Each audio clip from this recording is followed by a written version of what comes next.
Hey guys, the DIY channel here, and today I will be showing you guys how to add Bluetooth to your 1998 Corvette. Now by doing this, it will allow you to play whatever music you want and avoid the static noise you get when searching for songs. And it will also add a modern touch to your car. So let's get right into the video. Alright, the tools you'll need to remove the stock stereo will be an 8mm wrench to disconnect the battery, some Torx screw bits, flathead screwdriver bits, and some Phillips head screwdriver bits, and of course your screwdriver. So let's go on to step one. Alright, step one is to go ahead and remove the negative terminal of your battery, and this is just to prevent any shorts that might happen while you're messing with electricity. So yeah. Alright, for step one, you're going to want to open your center console and remove these 4 screws right here, these 4 Phillips head screws. So let's go ahead and do that. Alright, so once you got the screws loosened off, you just want to make sure it's all loose. And you want to go ahead and take out the center console top. Go ahead and put it off somewhere safe. And then also make sure you don't lose these screws right here. Next, you're going to want to take a 10mm nut driver and remove these 2 nuts right here. But it seems like one's missing on that side, so I'm just going to want to go ahead and remove this one right here.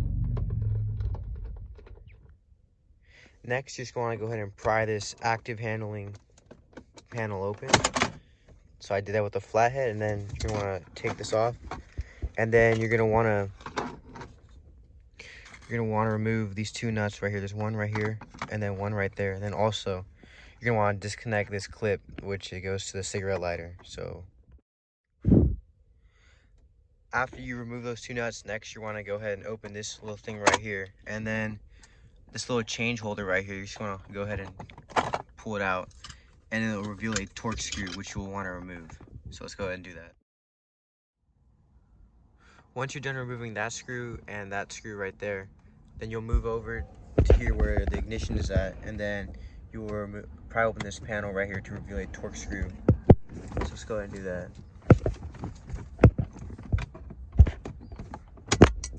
Just go ahead and pop that off, and I guess it's not a Torx screw, but it's actually a nut behind here. So let's go ahead and remove that. So that nut is a 7mm screw, so I'm gonna go ahead and remove that right now. Once you remove that screw, we can go ahead and start disassembling this. So let's go ahead and move the center console back. Move it back, and then we can go ahead and lift this piece up. So to go ahead and lift this up, let's go ahead and lift the e-brake up, so it'll make it a lot easier. So now let's go ahead and grab it right here, pull it, and then as you can see, it's coming off. So let's go ahead and just pull it off the rest of the way. Let me move this thing out of the way. Let's move it out, and then let's go ahead and lift it up and over the shifter boot.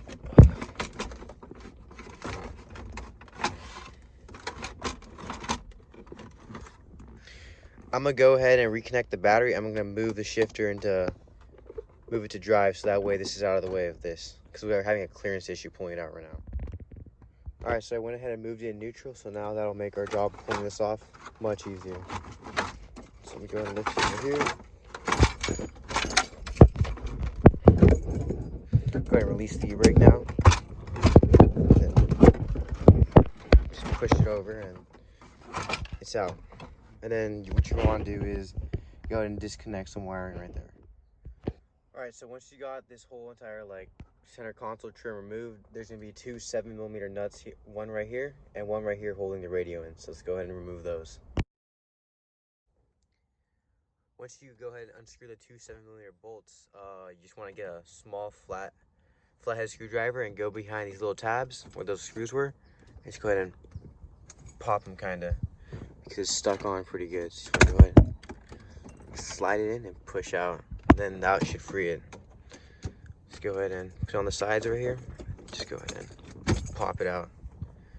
Then you can go ahead and just pull it out and then unplug any wiring behind it that's connected to the stereo. Now back here you'll see you have your antenna cable and then all these little wiring tab things. You just want to go ahead and pull everything out. So let's go ahead and do that.